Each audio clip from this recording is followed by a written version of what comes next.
और फैट का रहना चाहिए 15 से 30%. Now, first of all, starting with the protein. Now, protein, let us see some of the foods that have highest amount of protein. तो exam में यही question आता है. फॉर एग्जाम्पल वो लोग ऑप्शंस दे देंगे कि इनमें से कौन सा फूड है जिसमें हाईएस्ट अमाउंट ऑफ प्रोटीन है. तो अगर सोयाबीन ऑप्शन होगा तो that you have to take, because soybean is the highest, is the food जिसमें हाईएस्ट अमाउंट ऑफ प्रोटीन रहेगा. Okay, wait a minute. Yes, somebody is raising hand.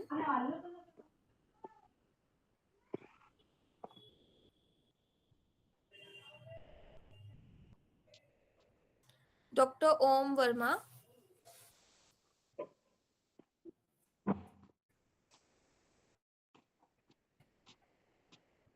Any doubt? Okay, okay. Fine. So, in case of a protein, so soybean होता है उसमें सबसे ज्यादा highest amount of protein होता है. और उसके बाद देखा जाए तो पल्सेस होती है. उसके बाद देखा जाए तो अगर मिल्क में देखा जाए तो काउ मिल्क है जिसमें हाईएस्ट अमाउंट ऑफ प्रोटीन होता है. ठीक है. जो ह्यूमन मिल्क है उसमें लोएस्ट प्रोटीन होता है. अगर हम कंपेयर करें बफेलो मिल्क में, ह्यूमन मिल्क में एंड अदर मिल्क में, तो सबसे कम अमाउंट ऑफ प्रोटीन जो होता है वो होता है ह्यूमन मिल्क पे. ये क्वेश्चन आ सकता है कि सपोज आपको ऑप्शन में दे दिया कि बफेलो मिल्क है, काउ मिल्क है और ह्यूमन मिल्क है, कि किस में सबसे कम प्रोटीन है, तो ह्यूमन मिल्क में सबसे कम प्रोटीन होता है. ठीक है. Then coming to the concept that is known as NPU. अब ये एनपीयू क्या होता है? Wait a minute.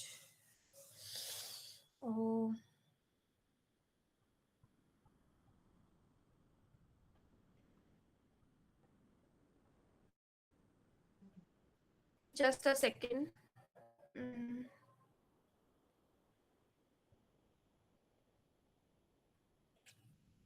Yes. So what do you mean by NPU? NPU मतलब net protein utilization. अब ये net protein utilization क्या होता है? This is the proportion of the ingested protein that is retained in the body under specified condition. ठीक है. For example, जितना भी हम लोग प्रोटीन कंज्यूम करते हैं बॉडी के अंदर, पूरा का पूरा बॉडी उसको एब्जॉर्ब नहीं कर लेगी, पूरा का पूरा बॉडी उसको यूज नहीं कर लेगी. ठीक है. सो एनपीयू इज द जितना भी प्रोटीन हम लोग ले रहे हैं उसका कितना परसेंटेज हमारा बॉडी यूज कर रहा है. ठीक है. स्पेसिफाइड कंडीशन में कितना परसेंटेज ऑफ प्रोटीन हमारी बॉडी रिटेन करिए, that is known as net protein utilisation. Now it will why NPO calculate करने का रीजन क्या है? एनपीओ कैलकुलेट करने का यही रीजन होता है कि हम लोग उससे प्रोटीन की क्वालिटी जज कर सकते हैं. जितना ज्यादा उस पर्टिकुलर फूड का एनपीयू, मतलब जितना ज्यादा उस पर्टिकुलर फूड का प्रोटीन यूटिलाइजेशन है हमारी बॉडी के अंदर, उतना अच्छी क्वालिटी का वो प्रोटीन है उस फूड के अंदर. ठीक है. सो अगर हम लोग बात करें रेफरेंस प्रोटीन की, तो egg is known as reference protein, क्योंकि एग के अंदर सारे असेंशियल अमीनो एसिड्स होते हैं. और एक और रीजन है कि एग का जो एनपीओ होता है लगभग 95-99% के लगभग होता है. मतलब एग का जितना भी परसेंटेज ऑफ प्रोटीन है अच्छे से हमारी बॉडी उसको यूटिलाइज कर पाएगी.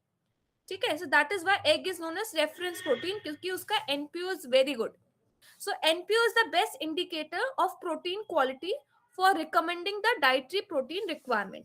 So कोई भी फूड की प्रोटीन की क्वालिटी अगर हमें जज करनी है तो हमें एनपीओ मेजर करना पड़ता है उस फूड का, कि कितना हमारी बॉडी उस पर्टिकुलर फूड में जो प्रोटीन प्रेजेंट है कितना उसको यूज कर पाएगी. उससे हम निकालेंगे कि उस पर्टिकुलर फूड की प्रोटीन की क्वालिटी कैसी है. ठीक है. नाउ एक टर्म आता है सप्लीमेंट्री एक्शन ऑफ प्रोटीन. किसी को आइडिया है सप्लीमेंट्री एक्शन ऑफ प्रोटीन का मतलब क्या होता है? इस टर्म का मतलब क्या होता है? Supplementary action of protein.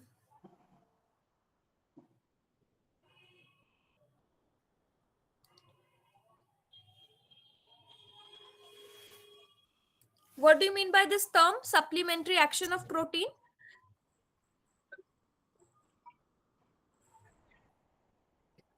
Like for example हम लोग दाल और राइस एक साथ खाते हैं. क्यों हम लोग दाल और राइस एक साथ खाते हैं? Because the reason is that जो दाल जो होती है हमारी पल्स जो होती है उसके अंदर मिथ्योनिन या सिस्टीन जैसा अमीनो एसिड नहीं होता है. और राइस की बात करें, सीरियल्स की हम लोग बात करें, उसके अंदर देख सकते हो यहाँ पे लिखा हुआ है थ्रियोनिन और लाइसिन नहीं होता है। तो बेसिकली क्या हो रहा है, इसलिए जो चीज पल्स में लैकिंग था वो हमें राइस से मिल जाएगी, जो चीज राइस में लैकिंग था वो हमें पल्स से मिल जाएगी। इस वजह से दाल और राइस को एक साथ खाया जाता है, because dal and rice, these proteins will supplement each other, क्योंकि कुछ कुछ ऐसे अमीनो एसिड्स है जो दाल में नहीं है, कुछ कुछ ऐसे अमीनो एसिड्स है जो राइस में नहीं है। इस वजह से राइस और दाल को एक साथ किया जाता है, दोनों एक दूसरे को कॉम्प्लीमेंट करते हैं, ठीक है। This is known as supplementary action of protein. अब यहां से क्वेश्चन ये आता है, मैक्सिमम टाइम ये क्वेश्चन आता है कि पल्सेस जो होता है उसके अंदर कौन सा एसेंशियल अमीनो एसिड नहीं होता, मिथियोनिन नहीं होता और सिस्टीन नहीं होता है, ठीक है। और एक क्वेश्चन आता है सीरियल्स में कौन सा नहीं होता, थियोनिन और लाइसिन नहीं होता है। और मेज में कौन सा नहीं होता, ट्रिप्टोफान और लाइसिन नहीं होता। तो यहां से ये क्वेश्चन आता है कि क्या क्या किस किस में अमीनो एसिड लैकिंग होता है, ठीक है। Then coming to fat, fat जो होते हैं सॉलिड होते हैं 20 डिग्री सेल्सियस पे, और लिक्विड फैट जो होता है उसको हम लोग ऑयल बोलते हैं, that you already know. Then fats जो होते हैं दो तरह के होते हैं, सैचुरेटेड और अनसैचुरेटेड फैटी एसिड जो होते हैं दो तरह के होते हैं, सैचुरेटेड एंड अनसैचुरेटेड। जो सैचुरेटेड फैटी एसिड होता है उसका example lauric and palmitic acids होते हैं, वेरेस जो अनसैचुरेटेड वाले होते हैं उसका एग्जांपल होता है मूफा और पूफा। नाउ क्या मुझे कोई बता सकता है अगर किसी को कार्डियोवेस्कुलर डिसऑर्डर है, कौन सा type of fatty acid is better for health, unsaturated या फिर सैचुरेटेड वाला? कौन सा type of fatty acid is good for health, unsaturated और saturated? Unsaturated. Yes, unsaturated acids, fatty acids like MUFA and PUFA are good for our cardiovascular health. ठीक है। अभी मूफा में भी एग्जाम्पल आता है, यानी कि मोनो अनसेचुरेटेड, उसमें एग्जाम्पल होता है ओलिक एसिड, और पूफा का एग्जाम्पल होता है linoleic and alpha linoleic acid, ठीक है। अब इसमें से very important point is most essential fatty acid, इन सब में से कौन सा मोस्ट एसेंशियल है? ये जो लिनोलोइक फैटी एसिड है ये मोस्ट एसेंशियल होता है। अगर इसकी डेफिशिएंसी हो जाती है तो आप यहाँ पे देख सकते हो फ्रिनोडर्मा टोड स्किन, ये एक स्किन में प्रॉब्लम हो जाती है, हाइपर कैराटोसिस हो जाता है एल्बो के अराउंड, ठीक है। वहां पे ये टोड स्किन लाइक अपीयरेंस हो जाती है अगर लिनोलोइक फैटी एसिड की बॉडी में डेफिशिएंसी हो जाती है तो, ठीक है। सो ये क्वेश्चन आ सकता है कि मूफा मूफा एंड पूफा या फिर सैचुरेटेड फैटी एसिड दोनों में से कौन सा गुड फॉर हेल्थ है? मूफा एंड पूफा जो कि अनसैचुरेटेड होता है, उसमें से भी मोस्ट एसेंशियल फैटी एसिड कौन सा होता है? लिनोलोइक एसिड। और लिनोलोइक एसिड जो होता है इसकी डेफिशिएंसी की वजह से फ्रिनोडर्मा यानी कि टोड स्किन लाइक अपीयरेंस हो जाती है स्किन की। देन वी ऑलरेडी नो कि ट्रांस फैटी एसिड्स जो कि हमारे इसमें होते हैं, जो हम लोग बाहर का फास्ट फूड खाते हैं, बेक्ड फूड खाते हैं, प्रोसेस फूड जो हम लोग खाते हैं, उसके अंदर होता है ट्रांस फैटी एसिड, ठीक है। So they have a increase risk of CHD. तो ये जो ट्रांस फैटी एसिड्स होते हैं they are not good for our coronary health, ठीक है। They increase the risk of coronary heart disease. अभी द इंपॉर्टेंट पॉइंट इज ये जो लिनोलोइक एसिड होता है इसका सोर्स क्या होता है? Safflower oil, cornflour oil, sunflower oil या सोयाबीन ऑयल, ये सारे ही सोर्सेज हैं लिनोलोइक एसिड का। लेकिन अगर हम लोग मेन सोर्स की बात करें, लिनोलोइक एसिड की मेन सोर्स की अगर हम लोग बात करें तो सेफ्लार ऑयल जो होता है उसमें सबसे ज्यादा लिनोलोइक एसिड होता है, ठीक है। सो लिनोलोइक एसिड सब में प्रेजेंट है, सेफ्लावर में भी, कॉर्नफ्लावर में भी, सनफ्लावर में भी, सोयाबीन में भी, सब में प्रेजेंट है। लेकिन सबसे ज्यादा सेफ्लावर ऑयल में प्रेजेंट होता है। ये क्वेश्चन आता है, ठीक है। ये लास्ट ईयर्स के मैंने क्वेश्चन पेपर में देखा था, ये वाला क्वेश्चन आ चुका है कि लिनोलोइक एसिड का सोर्स क्या होता है? Safflower oil. Then coming to the carbohydrates. So done with the fats. Fats is saturated and unsaturated fatty acids. Saturated का example होता है lauric and palmitic, और unsaturated का होता है mufa and pufa. Then coming to the carbohydrates. Carbohydrates की अगर हम लोग बात करें, so three main source of carbohydrates क्या क्या होता है? स्टार्च होता है, शुगर होता है और सेल्यूलोज होता है। ये तीन मेन सोर्स ऑफ कार्बोहाइड्रेट है। ना इसमें जो क्वेश्चन आता है वो होता है कौन कौन से फूड होता है जिसमें हाई ग्लाइसेमिक इंडेक्स होता है, कौन कौन से फूड होते हैं जिसमें लो ग्लाइसेमिक इंडेक्स होता है। ठीक है, इसमें एक बार क्वेश्चन आ चुका है कि फॉर एग्जांपल वाटरमेलन, हम लोग एक डायबिटिक पेशेंट को प्रिस्क्राइब कर रहे हैं, तो इज इट राइट और रॉन्ग? क्या हम डायबिटिक पेशेंट को वाटरमेलन डाइट में बोल सकते हैं खाने के लिए?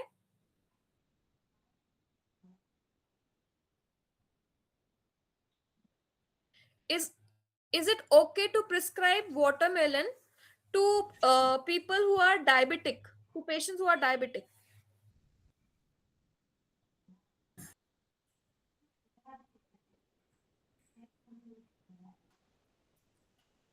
Can we I recommend? no. Okay, yes, so all जो मोस्ट ऑफ द फ्रूट्स होते हैं उनका लो ग्लाइसेमिक इंडेक्स होता है ज्यादातर, लेकिन watermelon is one of the exception जिसके अंदर हाई ग्लाइसेमिक इंडेक्स होता है। दैट इज व्हाई हमेशा याद रखना है कि जो हाई ग्लाइसेमिक इंडेक्स वाले फूड जो होते हैं वो हम लोग रिकमेंड नहीं करते हैं डायबिटिक वाले पेशेंट में। अभी ग्लाइसेमिक इंडेक्स होता क्या है? First of all, some foods contain different fractions of soluble and insoluble fibers which favor slow release of sugar into small intestine, thereby slow absorption into blood and reduce peak and prolonged rate. They are known as low glycemic index food. और ऐसे food जो easily digest हो जाते हैं, अचानक से sugar level बढ़ा देंगे हमारे ब्लड के अंदर, उनको बोलते हैं high glycemic index food.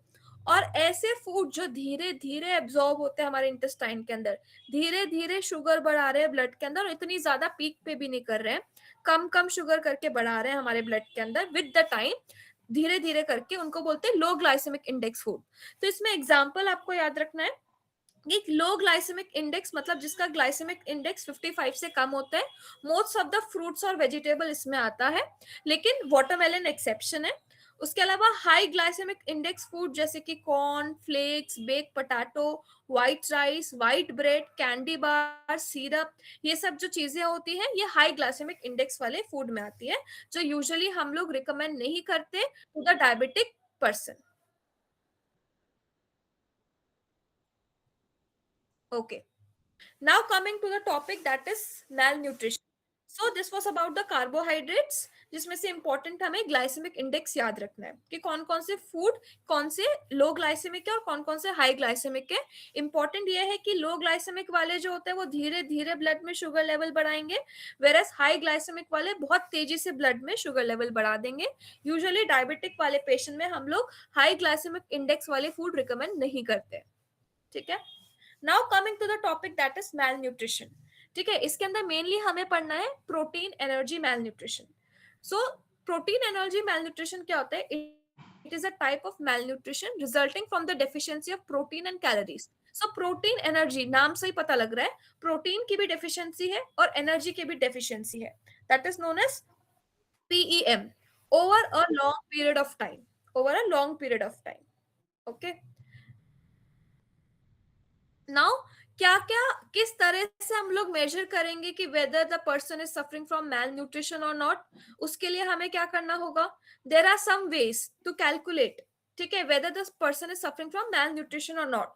There are some classification known as anthropometric classification which is done. ठीक है, लाइक गोमेज क्लासिफिकेशन, इसमें आता है वेट फॉर एज, हम लोग कैलकुलेट कर सकते हैं।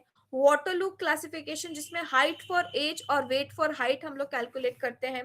Then Wellcome, that is weight for age plus presence और एब्सेंस ऑफ इडिमा हम लोग देखते हैं, जो मोस्टली हम लोग नॉर्मली यूज करते हैं, जो ज्यादातर हम लोग यूज करते हैं in the rural areas also, that is this one jellyfish way, jellyfish classification, जिसमें हम लोग क्या करते हैं, मिड अपर आर्म सरकमफरेंस को मेजर करते हैं, जैसे आप फोटो में देख सकते हो इस तरह से मिड आर्म सरकमफरेंस को हम लोग मेजर करेंगे।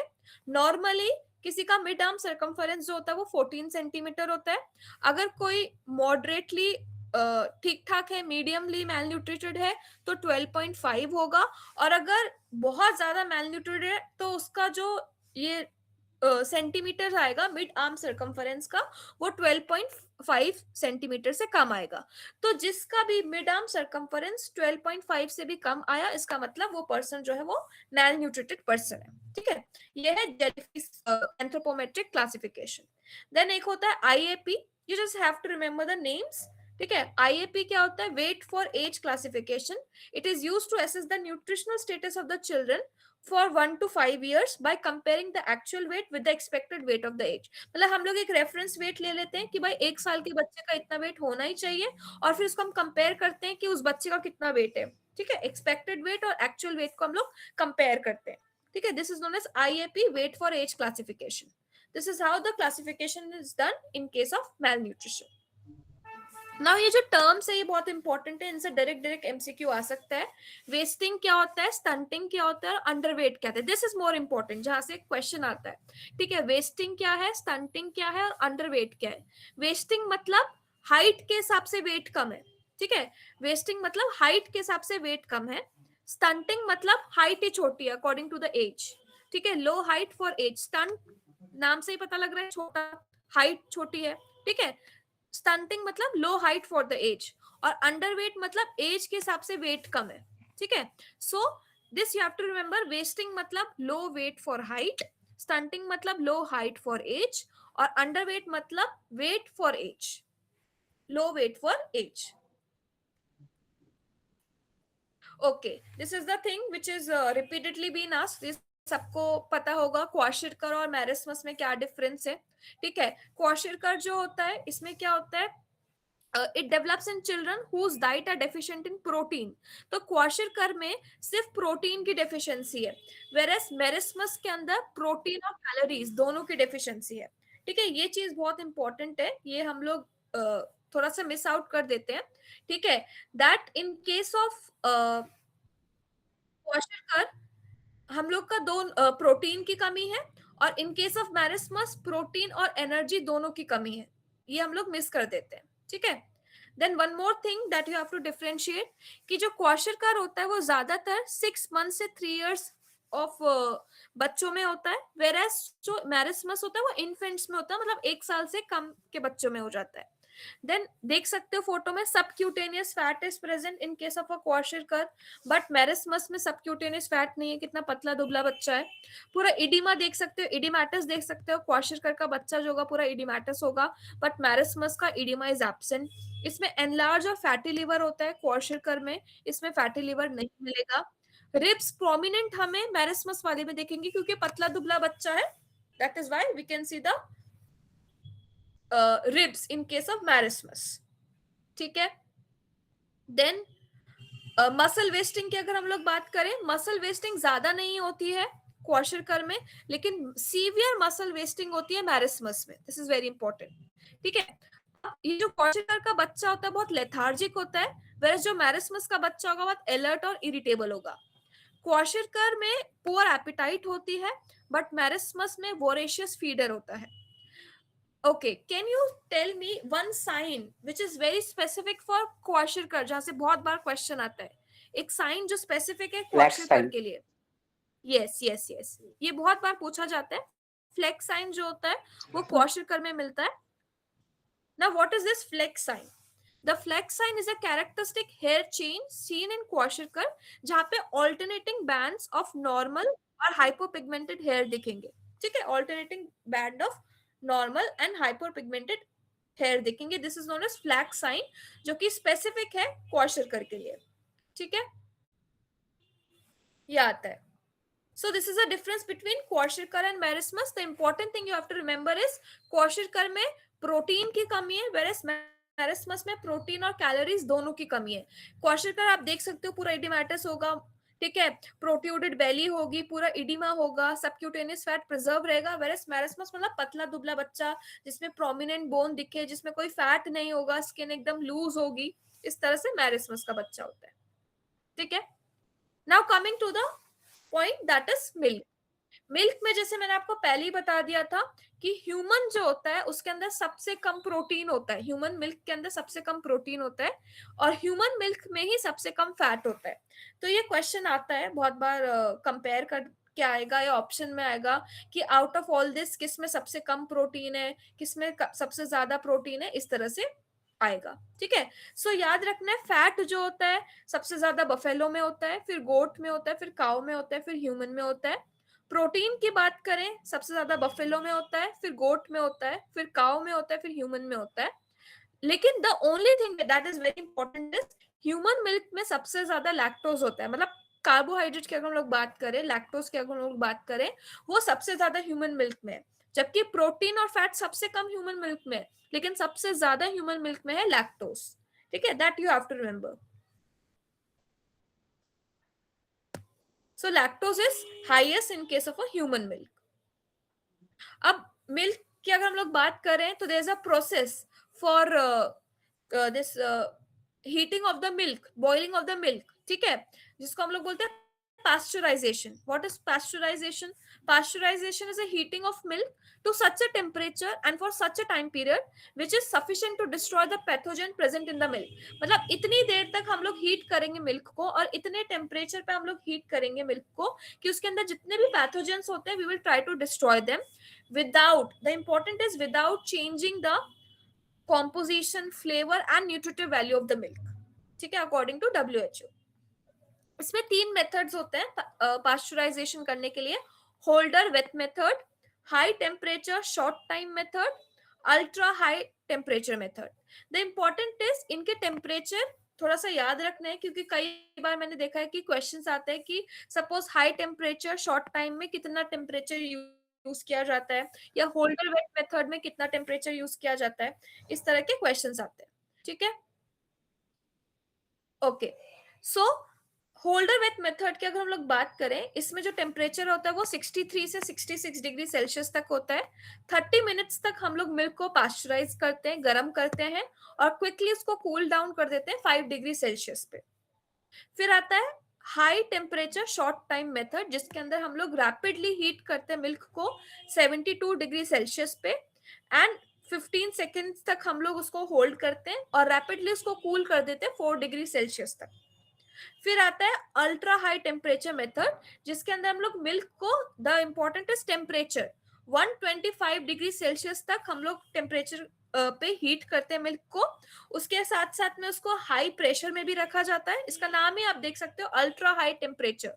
ठीक है, इसमें 2 स्टेजेस होती है, पहले high temperature and high pressure. ठीक है, फ्यू सेकेंड्स के लिए इस टेम्परेचर पे और हाई प्रेशर पे लिए रखा जाएगा, and followed by cool down किया जाएगा रैपिडली। ठीक है, so this is the temperature you have to remember. Holder wait method, high temperature short time method, ultra high temperature. ठीक है, तो होल्डर वेट मेथड में 63 से 66, हाई टेम्परेचर शॉर्ट टाइम में 72 डिग्री सेल्सियस, और अल्ट्रा हाई में 125 degree Celsius. ठीक है, that you have to remember. अब एक बार क्वेश्चन आया था कि पास्चराइजेशन मिल्क करने के लिए बहुत सारे टेस्ट होते हैं। ठीक है, इनमें से कौन सा टेस्ट नहीं है, इस तरह से क्वेश्चन आया था। ठीक है,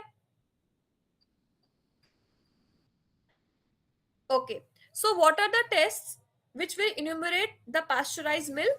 Phosphatase test, standard plate count test और कॉलीफॉर्म टेस्ट। ये सब बेसिकली कितना बैक्टीरियल लेवल, कितना पैथोजन लेवल अभी मिल्क में प्रेजेंट है, मिल्क अच्छे से पास्चराइज हुआ है कि नहीं, वो सब के लिए किया जाता है। ठीक है, so phosphatase test, standard plate count test और कॉलीफॉर्म काउंट टेस्ट। ठीक है, ये सब 3 टेस्ट है which will enumerate the pasteurized milk. Then coming to the milk fat is rich in vitamin A and D. Okay, so जो milk होता है वो विटामिन ए और डी से रिच होता है। ठीक है, now can you tell me, milk में ऑलमोस्ट सारे काइंड ऑफ विटामिन होता है, एक्सेप्ट कौन सा विटामिन नहीं होता है? Vitamin C. यस यस, ये पूछा जाता है। आयरन और विटामिन सी, ये 2 चीजें मिल्क में डेफिशिएंट होती है। ठीक है,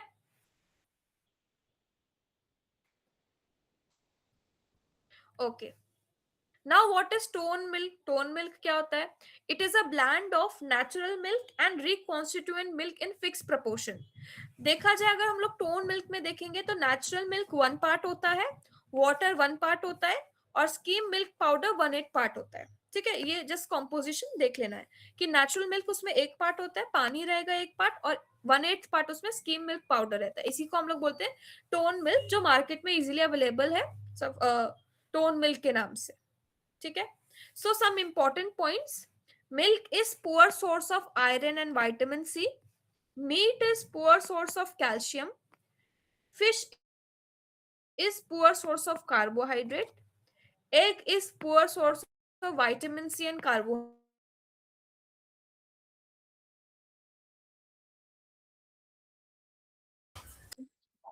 मैम आवाज ठीक है, नहीं आ रही है। एक मिनट,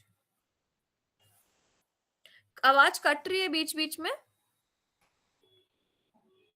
यस मैम, बीच में डिस्टर्ब हो जाती है। एक मिनट,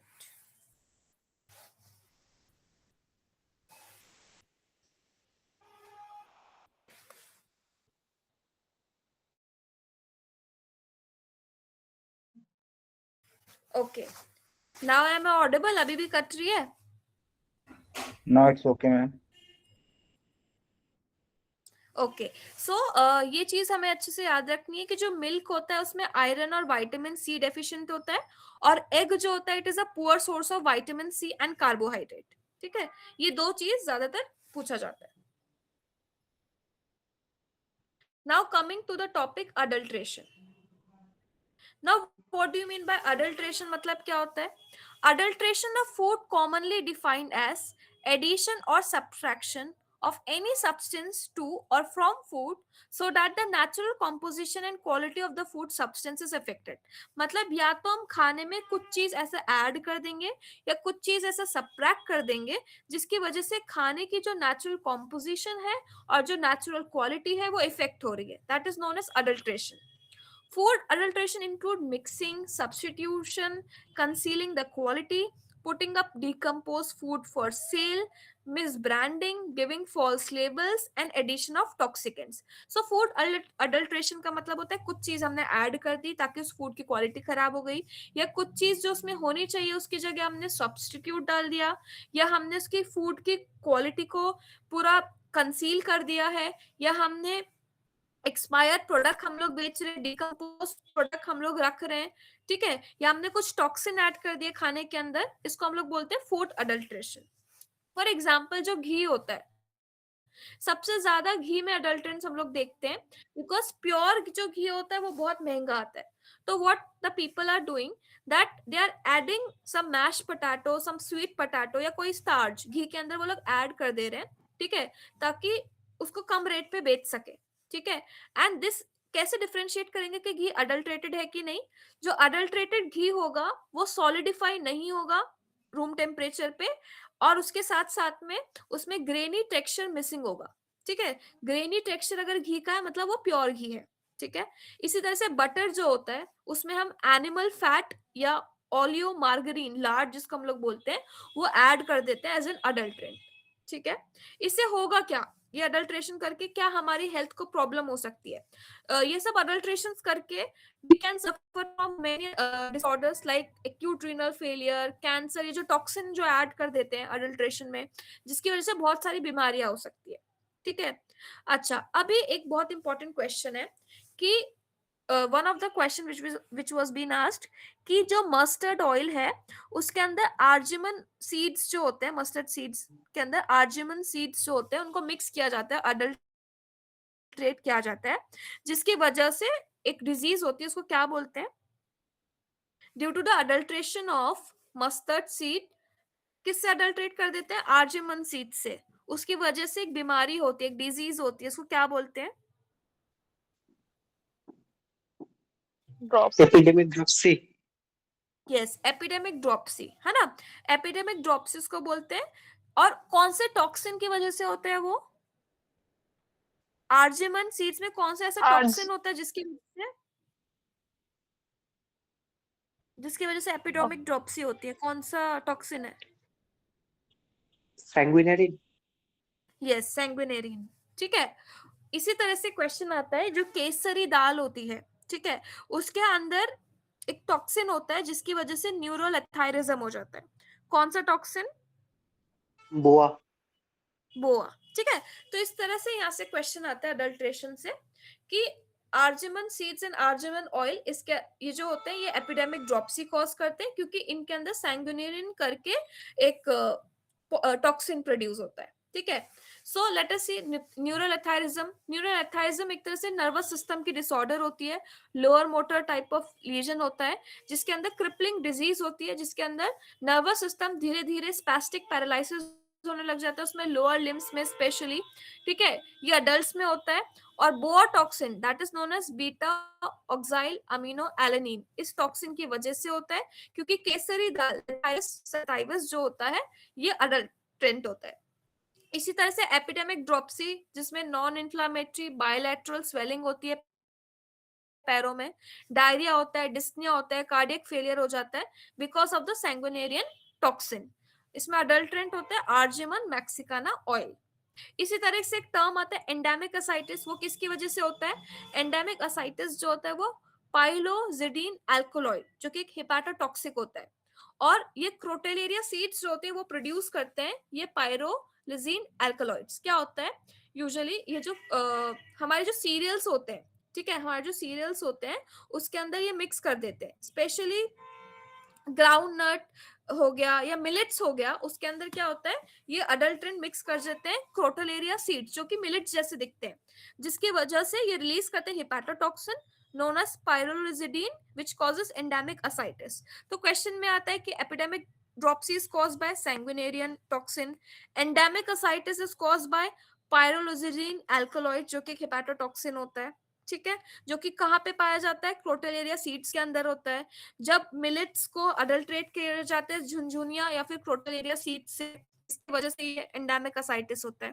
तो इस तरह से क्वेश्चन आता है। Okay, then coming to the mid day meal programme जो कि 1961 में आया था, ठीक है। This is also known as school lunch programme, ठीक है। तमिलनाडु जो था was the first to initiate this noon meal programme under the Madras municipal corporation. ये जो मिड डे मील प्रोग्राम होते हैं क्यों ऑर्गेनाइज किया जाता है, क्यों स्कूलों में मिलता है? Because it will help to improve the school attendance, it will reduce the drop outs and it will be beneficial for the childrens nutrition, ठीक है। 1961 में आया था ये।